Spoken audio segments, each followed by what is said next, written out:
Hola, ¿qué tal? Buen día. Damos gracias a Dios que nos estés acompañando el día de hoy para la enseñanza de la palabra de Dios y vamos a poner primeramente en manos de Dios este tiempo. Padre eterno, cuántas gracias te damos, Señor, que nos has traído con la disposición de este tiempo, Señor.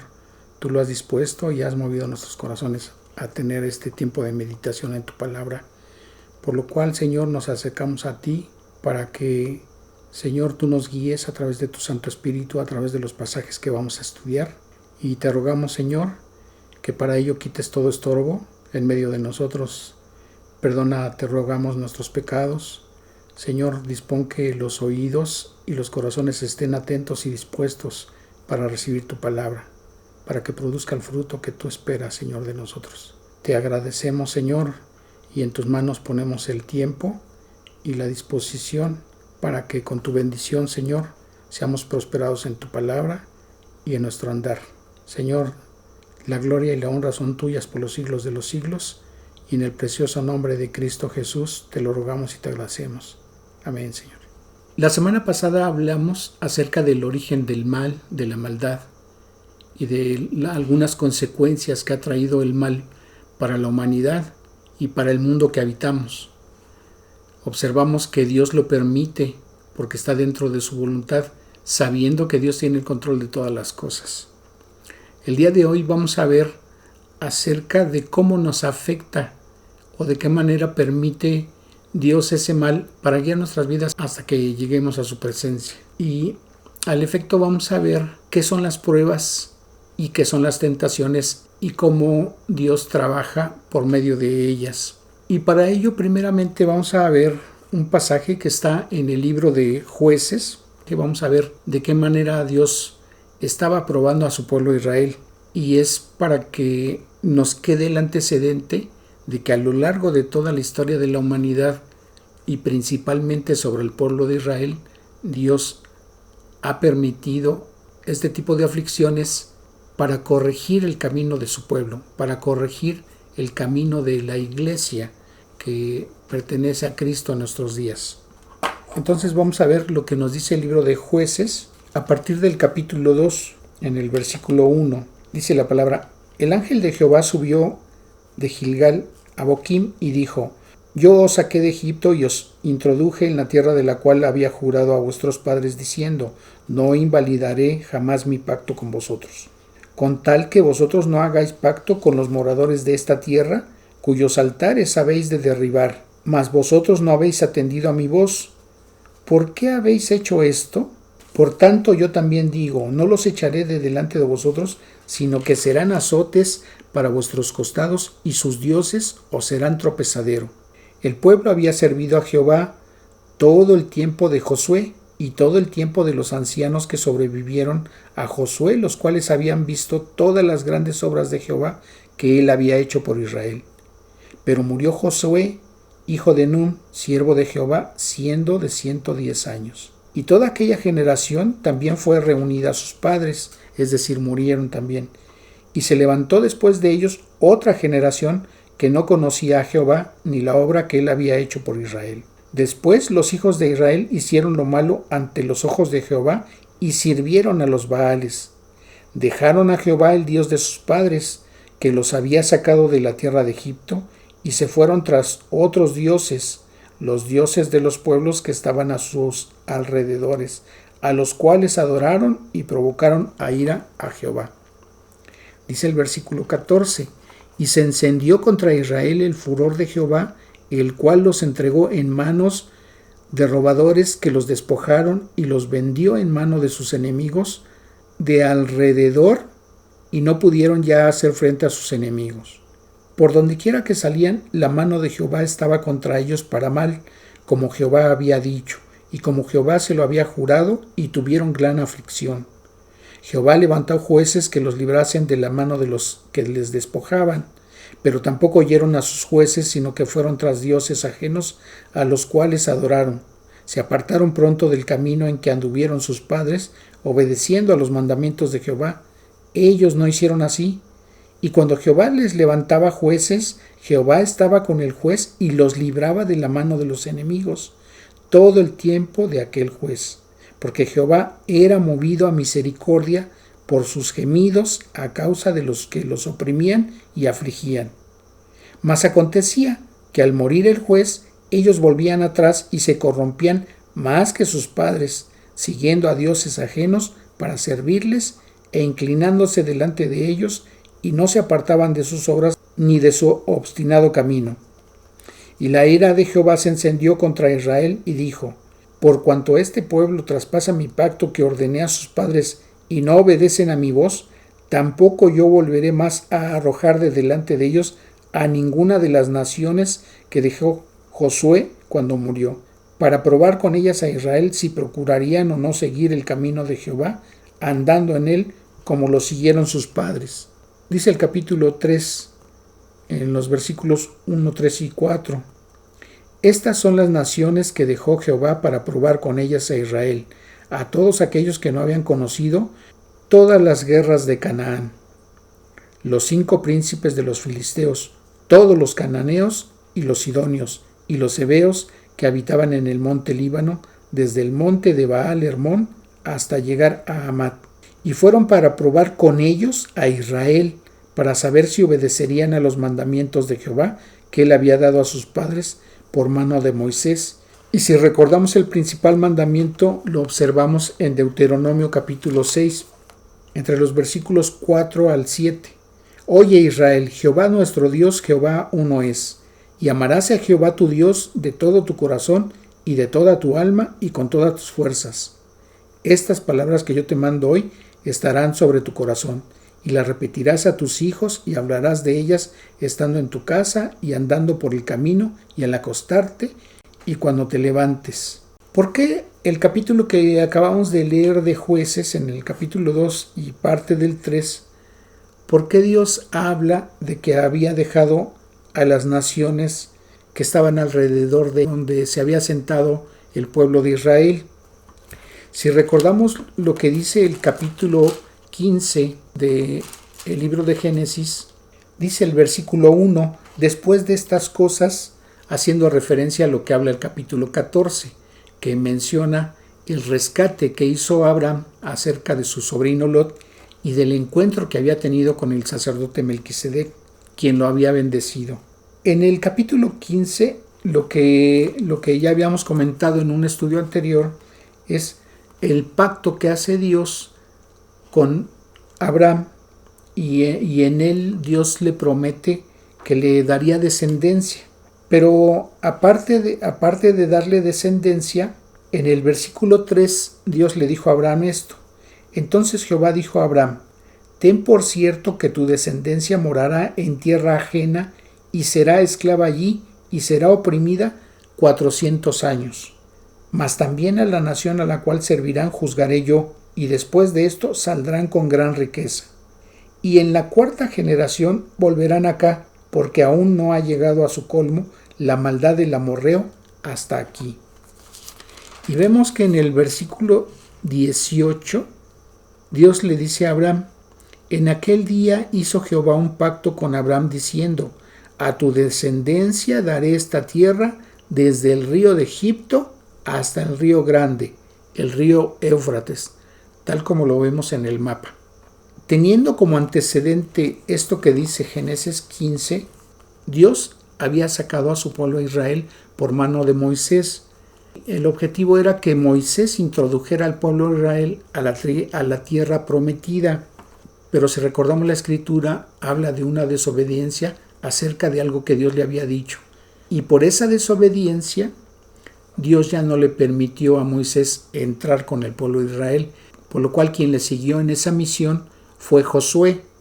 Entonces, parte del pacto que Dios le había dado a Abraham era que iba a quitar la tierra a todos los cananeos para dárselas a Abraham, pero por la desobediencia que menciona aquí el capítulo 2 de Jueces contra Dios, por haber tenido el pecado de idolatría y haber servido a esos dioses, y por haber tenido relaciones con esas naciones, entonces Dios estaba permitiendo que algunas de esas naciones permanecieran ahí a su alrededor, porque entonces Dios iba a permitir que esas naciones les provocaran males y les provocaran aflicciones para que Israel corrigiera su camino.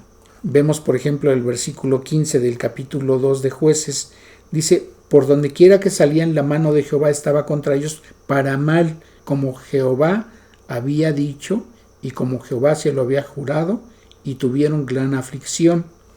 Entonces dice el versículo 4 del capítulo 3: y fueron para probar con ellos, con esas naciones, a Israel, para saber si obedecerían a los mandamientos de Jehová que él había dado a sus padres por mano de Moisés. Entonces Dios estaba utilizando a esas naciones para que afligieran al pueblo de Israel a través de la opresión que ellos ejercían, y que de esta manera Dios estaría probando al pueblo de Israel para corregir su camino. Entonces vemos aquí cómo Dios estaba probando a su pueblo. Ahora bien, dice el Salmo 7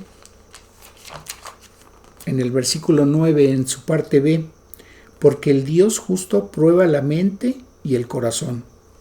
También dice el Salmo 11 versículo 5: Jehová prueba al justo. ¿Y a qué se refiere con el justo? Bueno, es a quienes Dios ha justificado. Pero ¿qué con la iglesia de Cristo desde el tiempo de los apóstoles hasta nuestros días? Veamos lo que enseña la parábola del sembrador en Mateo 13. Aquel día salió Jesús de la casa y se sentó junto al mar, y se le juntó mucha gente, y entrando él en la barca se sentó, y toda la gente estaba en la playa. Y les habló muchas cosas por parábolas, diciendo: he aquí el sembrador salió a sembrar, y mientras sembraba, parte de la semilla cayó junto al camino, y vinieron las aves y la comieron. Parte cayó en pedregales, donde no había mucha tierra, y brotó pronto, porque no tenía profundidad de tierra. Pero salió el sol y se quemó, y porque no tenía raíz, se secó. Parte cayó entre espinos, y los espinos crecieron y la ahogaron. Pero parte cayó en buena tierra, y dio fruto, el cual a 100, cual a 60, y cual a 30 por uno. El que tiene oídos para oír, oiga. Entonces vamos a ver qué significa esta parábola. Y dice el versículo 18 del mismo capítulo 13: oíd pues vosotros la parábola del sembrador. Y si observamos Marcos 4, en el versículo 14, dice que el sembrador es el que siembra la palabra. Y Lucas 8:11 dice: esta es pues la parábola, la semilla es la palabra de Dios. Entonces, el sembrador es el que predica, el que enseña la palabra de Dios, y la semilla es la palabra de Dios. Dice el versículo 19 de Mateo 13: cuando alguno oye la palabra del reino y no la entiende, viene el malo y arrebata lo que fue sembrado en su corazón. Este es el que fue sembrado junto al camino. Y si observamos Marcos 4:15, y estos son los de junto al camino, en quienes se siembra la palabra, pero después que la oyen, enseguida viene Satanás y quita la palabra que se sembró en sus corazones. También podemos observar en Lucas 8:12, dice: y los de junto al camino son los que oyen, y luego viene el diablo y quita de su corazón la palabra, para que no crean y se salven. Entonces aquí vemos que quien se encarga de que alguien no se acerque a la palabra de Dios es el diablo. Y él hará todo lo posible porque la mayor parte de la gente no se acerque ni tenga interés en estudiar la palabra de Dios ni saber de ella. Entonces esa es su intención. Y dice el versículo 20: y el que fue sembrado en pedregales, este es el que oye la palabra y al momento la recibe con gozo. Pero no tiene raíz en sí, sino que es de corta duración, pues al venir la aflicción o la persecución por causa de la palabra, luego tropieza. Y dice Lucas 8:13: los de sobre la piedra o pedregales son los que, habiendo oído, reciben la palabra con gozo, pero estos no tienen raíces, creen por algún tiempo, y en el tiempo de la prueba se apartan. Regresando a Mateo 13, el versículo 22 dice: el que fue sembrado entre espinos, este es el que oye la palabra, pero el afán de este siglo y el engaño de las riquezas ahogan la palabra y se hace infructuosa. Lucas 8:14 al respecto dice: la que cayó entre espinos, estos son los que oyen, pero yéndose son ahogados por los afanes y las riquezas y los placeres de la vida y no llevan fruto. Y dice el 23 de Mateo 13: mas el que fue sembrado en buena tierra, este es el que oye y entiende la palabra y da fruto y produce a 100, a 60 y a 30 por uno. Bueno, lo que nos está diciendo aquí la parábola del sembrador, según la explicación que el mismo Señor Jesucristo da a quienes da a sus oyentes que le preguntaron, es que hay 4 tipos de personas. Aquellos que se les comparte la palabra y que, aún habiendo escuchado, no tienen ningún interés, y en ese momento el diablo se encarga de quitar lo que habían escuchado. ¿Y por qué no tienen interés?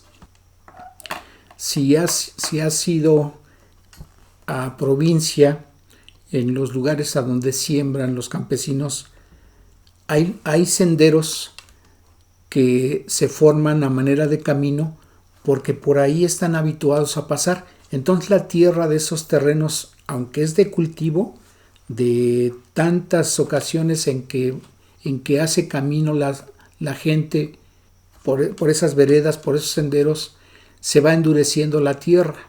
Entonces la semilla no puede penetrar, y al quedar expuesta, pues esa semilla es comida por las aves. Pero la parábola nos dice que quien está quitando la palabra de Dios de esas personas es el diablo. Entonces los corazones de esas personas están tan endurecidos que la palabra de Dios no penetra, no tiene ningún interés. Entonces, así como reciben la palabra, les es quitada. El segundo tipo de personas es el que cae la palabra de manera análoga como en pedregales. Y a pesar de que algunas semillas o la palabra echa un poco de raíz, esta no perdura, porque dice la misma palabra que en el momento en que llega la aflicción de las pruebas o todo aquello que ellos sienten que les está perjudicando y que era algo que ellos no estaban viviendo cuando no se les compartía, entonces prefieren apartarse, y la palabra que habían recibido pues también no produce ningún fruto. El tercer tipo de personas, que es semejante a las semillas que caen en un terreno que tiene espinos, dice que esos espinos se asemejan a los afanes, a los engaños que trae la riqueza y a los placeres de la vida. Entonces, el interés de las personas que escucharon esa palabra es mayor hacia las cosas del mundo y no tienen más interés por acercarse a Dios ni a su palabra. Entonces, también esa palabra sembrada en ellos pues no produce fruto. Y el cuarto tipo de persona de la que habla Mateo 13 en esta parábola, el versículo 23 dice que es como ese tipo de terreno a donde cae la semilla y produce fruto, porque dice que es el que oye y entiende la palabra. Entonces, el entendimiento, el escuchar la palabra, es como la tierra de siembra que recibe la semilla y germina y produce el fruto que se espera que tenga. Porque dice el versículo 23 que es el que oye la palabra y la entiende, entonces esa palabra recibida produce ese fruto. Ahora, vemos que aquí en estos versículos, en esta explicación de la parábola, se habla de aflicción y se habla de pruebas. Entonces esto nos lleva a entender que todo aquel que recibe la palabra de Dios va a tener aflicciones, va a tener pruebas, va a tener tentaciones, y en medio de esas circunstancias, el que salga avante de esas tentaciones, de esas pruebas y de esas aflicciones, va a ser el que permanezca en la palabra, y va a ser el que permanezca produciendo fruto. Entonces tenemos que diferenciar ahora lo que son las pruebas y lo que son las tentaciones para no caer en esa confusión. Dice el capítulo 1 en los versículos 2 al 4. Hermanos míos, y aquí está hablando a la iglesia, a los creyentes, tened por sumo gozo cuando os halléis en diversas pruebas, sabiendo que la prueba de vuestra fe produce paciencia. Mas tenga la paciencia su obra completa, para que seáis perfectos y cabales sin que os falte cosa alguna. Porque aquí la palabra nos está diciendo que debemos de tener sumo gozo cuando estemos atravesando diversas pruebas. Mencionábamos en la enseñanza de la semana pasada que los males, lo que nos provoca dolor, lo que nos provoca tristeza, lo que nos provoca aflicción, pues lo vemos como algo malo para nuestras vidas. Pero vamos a ver qué dice Romanos 5. Dice a partir del versículo 1: justificados pues por la fe, tenemos paz para con Dios por medio de nuestro Señor Jesucristo. Entonces, cuando hemos creído el Evangelio y reconocemos al Señor Jesucristo como nuestro Salvador, entonces ahora hay una paz en la relación que nosotros tenemos con Dios, porque ya hemos sido justificados, por quien también tenemos entrada por la fe a esta gracia, en la cual estamos firmes y nos gloriamos en la esperanza de la gloria de Dios. Y no solo esto, sino que también nos gloriamos en las tribulaciones, sabiendo que la tribulación produce paciencia. ¿Por qué produce paciencia? Porque esperamos en que Dios va a cumplir sus propósitos, y esos propósitos van a ser de bendición. Entonces tenemos que ser pacientes en el tiempo que dure esa prueba. Entonces, en ese sentido, las tribulaciones producen paciencia. Pero dice el versículo 4, y la paciencia produce prueba, y la prueba esperanza. Entonces, una vez que estamos siendo forjados en la paciencia, podemos seguir teniendo pruebas. ¿Y por qué pruebas? Porque la prueba produce esperanza. Entonces, nuestra fe, nuestra confianza se va cimentando en esa esperanza. Y dice el versículo 5, y la esperanza no avergüenza, porque el amor de Dios ha sido derramado en nuestros corazones por el Espíritu Santo que nos fue dado. Entonces, ¿por qué no nos avergonzamos de tener esa esperanza, de estar confiados en lo que Dios nos dice en su palabra mientras atravesamos esas pruebas?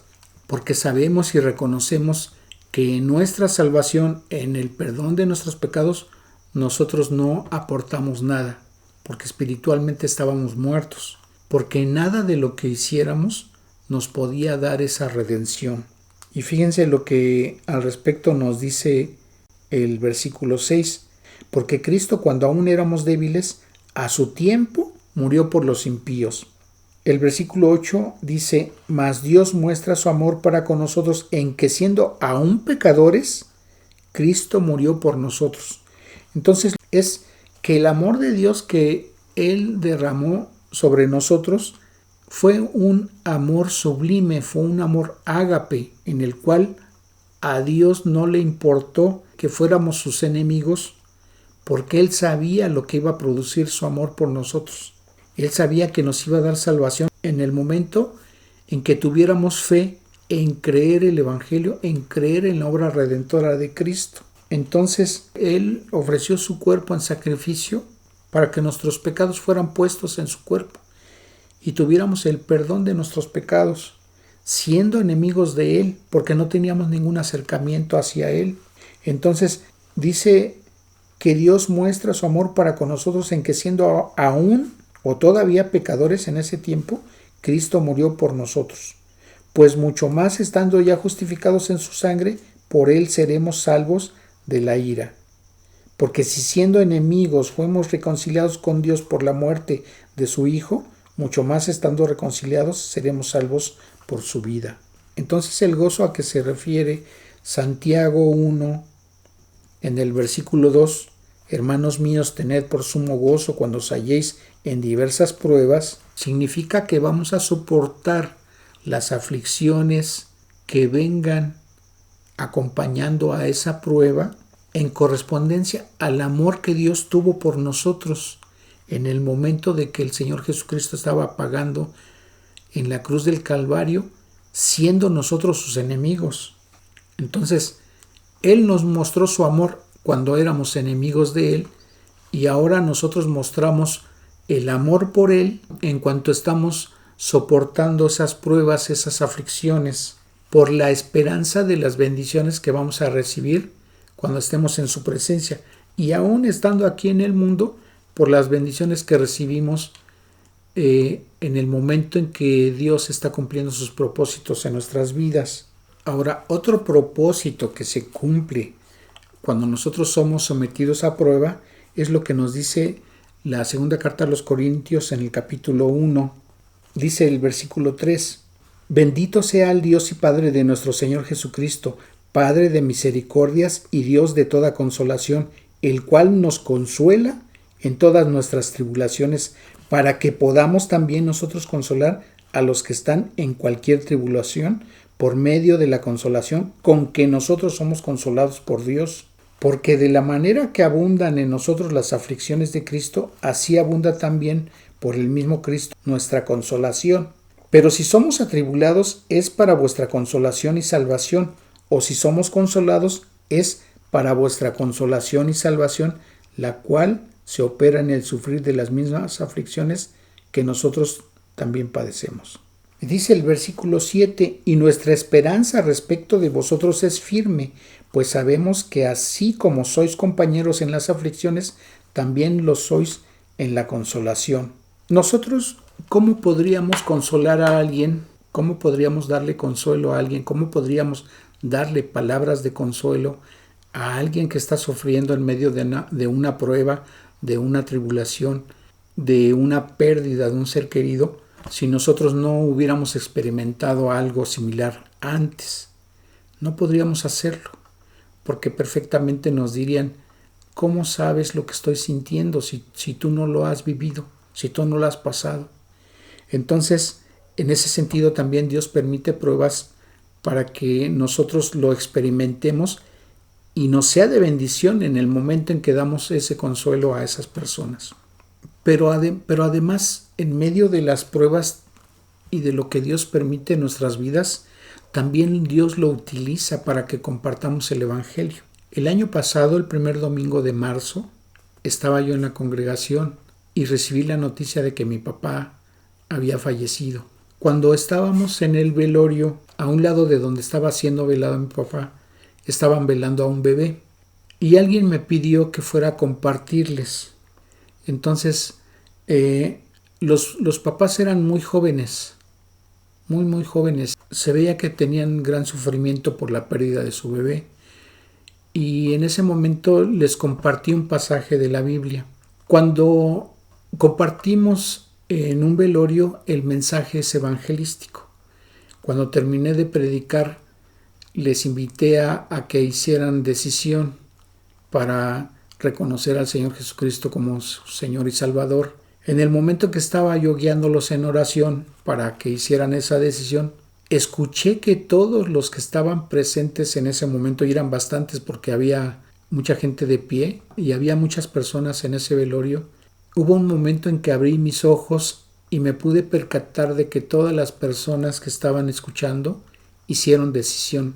Y es algo que a mí, en medio de la tristeza de haber perdido a mi papá, me dio mucho gozo de saber que Dios había utilizado ese momento, ese día en que había fallecido mi papá, para traer la salvación a muchas personas.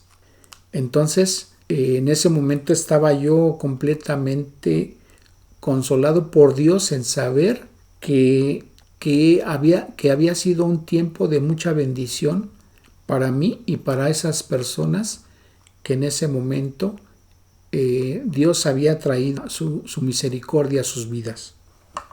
Entonces, es una forma también en que Dios utiliza las pruebas y le doy gracias a Dios por ese tiempo. Ahora, el Señor jamás oculta en su palabra que aún nosotros tuviéramos que atravesar aflicciones y pruebas, porque en su palabra Él lo dice. Y entonces, como acabamos de ver, las pruebas son en nuestro propio beneficio. Una ya sea para tener crecimiento, para corregir nuestras vidas, para recibir y poder dar consuelo y para poder compartir el Evangelio también. Porque en esas circunstancias las personas son más sensibles a recibir la palabra de Dios, sobre todo el Evangelio. Pero, como les acabo de comentar, si vemos en el Evangelio de Juan, en el capítulo 16, el versículo 33, dice la palabra, hablando el Señor Jesucristo: estas cosas os he hablado para que en mí tengáis paz. En el mundo tendréis aflicción, pero confiad, yo he vencido al mundo. Entonces, aquí en este versículo el Señor nos está diciendo que en Él, en nuestro Señor Jesucristo, podemos tener paz, y nos asevera que aquí en el mundo vamos a tener aflicción, pero debemos estar confiados en Él, porque Él nos da esa paz, la paz que Él dice que sobrepasa todo entendimiento. Muchas veces en medio de esas circunstancias que atravesamos, las personas que no tienen el acercamiento con la palabra de Dios se sorprenden de que en medio de los problemas o de las circunstancias que estamos atravesando, nosotros mostramos una paz. Pero esa paz la recibimos de nuestro Señor Jesucristo, porque es una promesa que Él nos da en su palabra. No solamente a pesar de que el Señor Jesucristo dijo que en el mundo tendríamos aflicción y a la vez tendríamos paz. En el capítulo 17 del mismo Evangelio de Juan, él mismo nos dice en el versículo 3: y esta es la vida eterna, que te conozcan a ti, el único Dios verdadero, y a Jesucristo, a quien has enviado.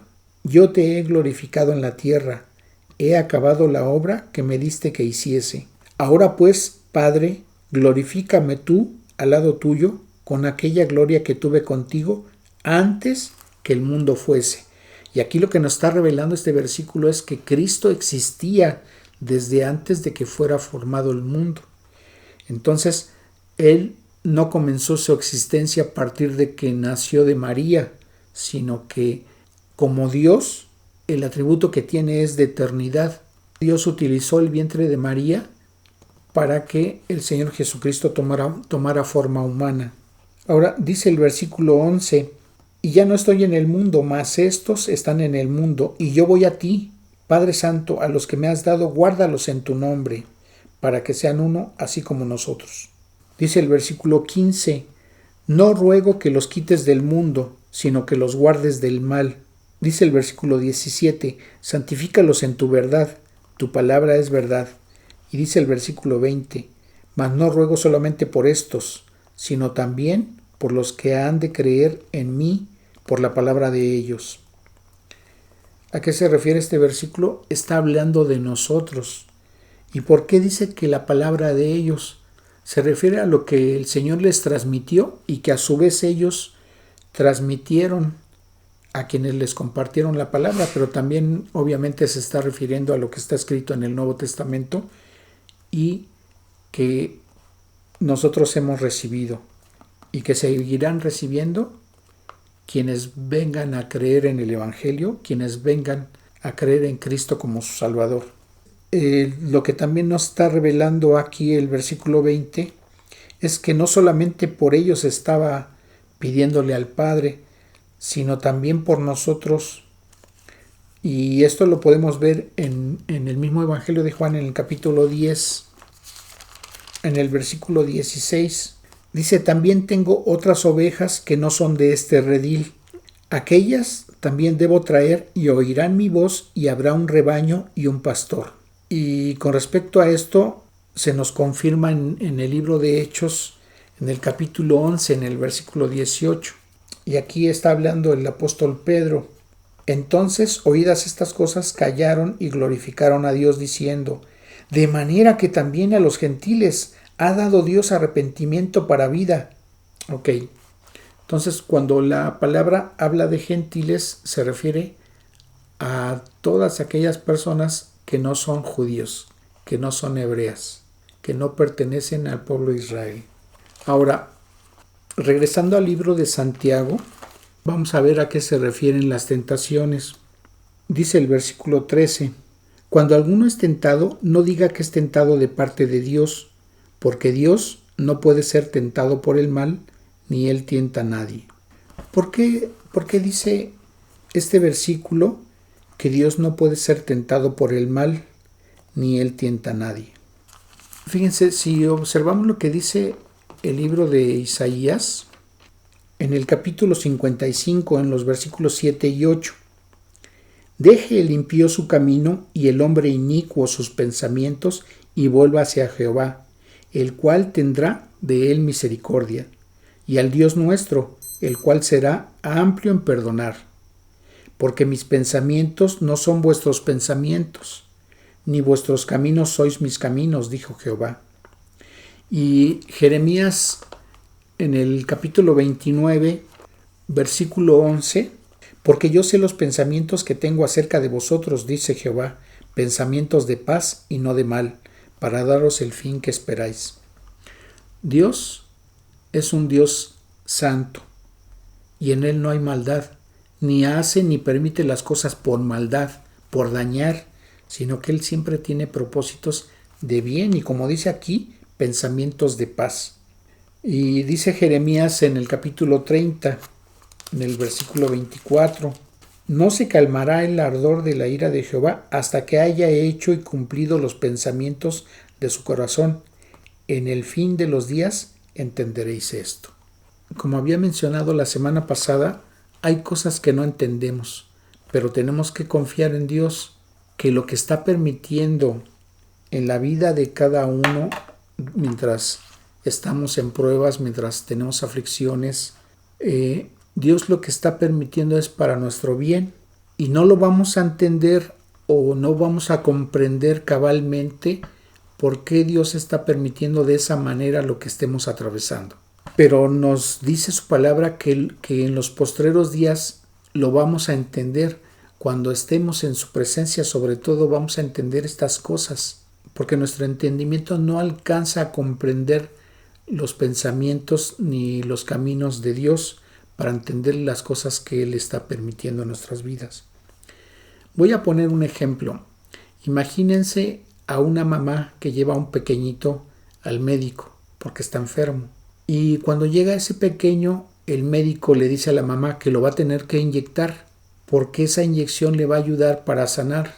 Y el pequeñito no lo entiende. ¿Por qué la mamá lo tuvo que haber llevado con una persona que lo está lastimando?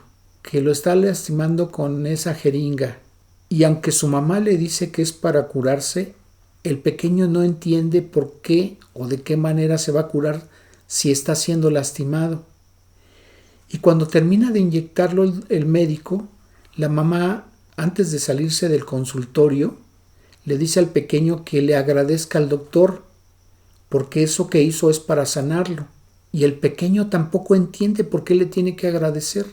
Por más que la mamá o el médico trataran de explicarle al pequeño que ese mal que recibió por haber sido inyectado o ese mal sabor que le van a dejar los medicamentos cuando los tenga que tomar, de qué manera van a obrar en su cuerpo para sanarlo y para que no tenga las molestias de la enfermedad que está padeciendo. No lo entiende. Pues de esa manera, nosotros cuando atravesamos pruebas, cuando tenemos aflicciones que Dios está permitiendo en nuestras vidas, Dios está obrando en nuestras vidas para nuestro bien, para nuestro beneficio, para bendición nuestra o de otras personas. Entonces por eso tenemos que agradecerle a Dios, aunque no lo entendamos, aunque para nosotros sea ilógico, porque Dios lo está permitiendo para nuestro bien Y así como dice Romanos 8:28, que a los que creen todas las cosas les ayudan a bien. Entonces todo lo que permite Dios en nuestras vidas es para beneficio nuestro. Ahora, entonces, regresando a Santiago 1, en el versículo 13 nos está diciendo que Dios no es tentado por el mal, ni Él tienta a nadie. ¿Por qué? ¿Por qué dice aquí la palabra que Él no tienta a nadie? Fíjense lo que dice Mateo 4 en el versículo 3. Y vino a él el tentador y le dijo, si eres hijo de Dios, di que estas piedras se conviertan en pan. Si observamos el mismo pasaje en Lucas 4, versículo 3, la palabra dice, entonces el diablo le dijo, si eres hijo de Dios, di a esta piedra que se convierta en pan. El tentador es el diablo. Y el diablo lo que busca para la humanidad es el mal, es dañar a la humanidad, es hacer que se pierda. ¿Por qué?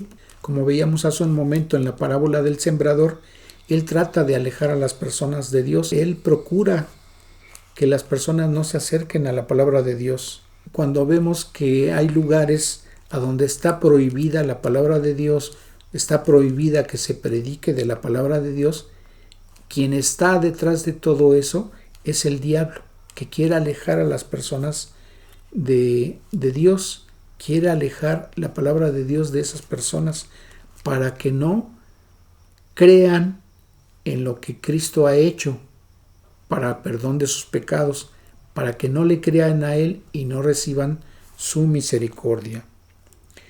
Entonces, por esta razón, Dios no tienta a nadie ni es tentado por el mal. El tentador es el diablo. Entonces, las tentaciones no son algo que Dios esté provocando para probar a alguien, pero lo permite porque de esa manera cuando alguien no cae en una tentación, entonces eso le sirve a la persona para ser fortalecida en la fe y para mantenerse en obediencia ante Dios. Entonces vuelvo a leer el versículo 13. Cuando alguno es tentado, no diga que es tentado de parte de Dios, porque Dios no puede ser tentado por el mal, ni Él tienta a nadie, sino que cada uno es tentado cuando de su propia concupiscencia es atraído y seducido. Y la concupiscencia es una pasión desordenada por aquello que atrae en forma pecaminosa al hombre. Entonces dice el versículo 15, la concupiscencia, después que ha concebido, da a luz el pecado, y el pecado siendo consumado da a luz a la muerte. Entonces, por esta razón, Dios no tienta a nadie, porque la tentación conduce al pecado. Entonces, una cosa es la tentación y podemos ser probados por medio de tentaciones, pero no es de parte de Dios. Las tentaciones las pone el diablo. Pero Dios lo permite porque puede ser probada nuestra fe y puede ser probada nuestra obediencia. Algunas veces es mal aplicado. 1 Corintios 10:13. ¿En qué sentido? Dice ese pasaje: no os ha sobrevenido ninguna tentación que no sea humana, pero fiel es Dios, que no os dejará ser tentados más de lo que podáis resistir, sino que dará también juntamente con la tentación la salida para que podáis soportar. En muchas ocasiones este versículo es mal interpretado. ¿Por qué? Porque se habla como si se tratara de pruebas en sí, pero en realidad aquí está hablando de tentación. Entonces no podemos aplicar este versículo cuando se trata de pruebas, sino de tentaciones. Porque inclusive cuando se cita este versículo, se dice que Dios juntamente con las pruebas da la salida. Pero como acabo de decir, no se trata de pruebas, sino de tentaciones. Entonces, Dios no permite que nosotros tengamos una tentación más allá de lo que podemos resistir de esas tentaciones. Y Y en ese sentido, cuando dice aquí que juntamente con la tentación da la salida, se refiere a que podemos ser librados de la tentación. ¿De qué forma podemos orar? Señor, no puedo con esta tentación, líbrame, te ruego que no me dejes caer en esa tentación. Porque en el momento en que nos dejamos ser seducidos por la tentación, pues vamos a cometer pecado. Y como dice Santiago, la consumación del pecado trae muerte. Ahora, ¿por qué no sería aplicable el hecho de decir que Dios no permite una prueba más allá de lo que podemos resistir? En un cierto sentido sí y no. ¿En qué sentido sí? Que Dios no va a permitir las mismas pruebas o el mismo tipo de pruebas para todos los creyentes. Para cada creyente las pruebas son diferentes o en diferente grado, porque Dios sabe qué prueba vamos a pasar y qué no. Ahora, Dios no va a cortar el tiempo de una prueba. Dios va a permitir que esa prueba se cumpla en el tiempo que Él la está mandando, en el tiempo que Él ha establecido o designado, en el tiempo que Él ha determinado que dure esa prueba. Y aquí la situación es de que mientras no la pasemos, Él va a seguir permitiendo ese tipo de prueba. A lo mejor no exactamente la misma, pero van a ser pruebas similares. Cuando nosotros hayamos pasado esa prueba, entonces habremos avanzado a otro nivel y probablemente las pruebas sean en otra área de nuestras vidas o en un grado mayor de aflicción. Entonces, ¿qué podemos concluir de lo que hoy hemos visto? Primero, que las tentaciones no son lo mismo que las pruebas, aunque Dios puede utilizarlas para probar nuestra fe, para probar nuestra obediencia, y que las pruebas son para comprobar nuestra obediencia a Dios, nuestra fidelidad a Dios, aunque también pueden ser utilizadas por Él para corregir nuestro andar en este mundo y también para poder ser nosotros consolados y tener a su vez el testimonio o la capacidad de poder dar consuelo a quienes están atravesando también ese tipo de pruebas. También lo que vimos es que Dios no utiliza el mal para causar solamente mal a nosotros, sino que Él sabe en qué grado va a permitir las cosas, pero es en provecho y para nuestro bien y para nuestro beneficio, porque vienen acompañadas de bendiciones que ya sea que las recibamos mientras estamos viviendo en este mundo o las que recibiremos cuando estemos en su presencia. Ahora, que hay cosas, hay pruebas, hay aflicciones que no entendemos por qué las estamos atravesando, por qué Dios lo está permitiendo de esa manera, pero que debemos de agradecerle, porque así como el pequeño que no entiende por qué el médico lo lastima y su mamá le dice que es por su bien o que es para que sea curado, el niño no lo entiende ni tampoco agradece al médico, porque él lo único que percibió en su mente es que fue lastimado. Y así nosotros, el entendimiento que tenemos no nos va a hacer comprender por qué Dios está obrando de esa manera, pero lo que sí debemos aceptar y debemos de confiar en Dios es que es por nuestro bien. Esperando que haya sido de bendición estos pasajes que hoy vimos, vamos a agradecer a Dios este tiempo. Padre eterno, cuántas gracias te damos, Señor, de habernos permitido tener este acercamiento a tu palabra. Te rogamos que nos ayudes a caminar, Señor, de acuerdo a tu voluntad y que nos ayudes a ser agradecidos y entendidos de las pruebas y de las pruebas que tú permites en nuestras vidas, porque sabemos que eso es para nuestro propio provecho. Te agradecemos, Señor, y te rogamos tu bendición para el resto de la semana. Y asimismo, Señor, te rogamos por la salud de nuestros hermanos en la fe, quienes están atravesando enfermedades o convalecencias. Señor, por favor, sé tú con ellos, Permíteles que regrese la salud a sus cuerpos, que sean cumplidos tus propósitos, y aquellos que están teniendo otro tipo de pruebas, también, Señor, no permitas que decaiga su ánimo, no permitas, Señor, que se alejen de ti, al contrario, que haya alabanza en sus vidas, porque tú estás al pendiente de lo que nos acontece en todo tiempo. Señor, bendice a nuestros oyentes y en cada una de sus necesidades provee, Señor, que tengan para cubrir cada una de ellas. Señor, guarda a nuestros hermanos en la fe de todo mal y, Señor, te rogamos tu bendición para todos nuestros oyentes.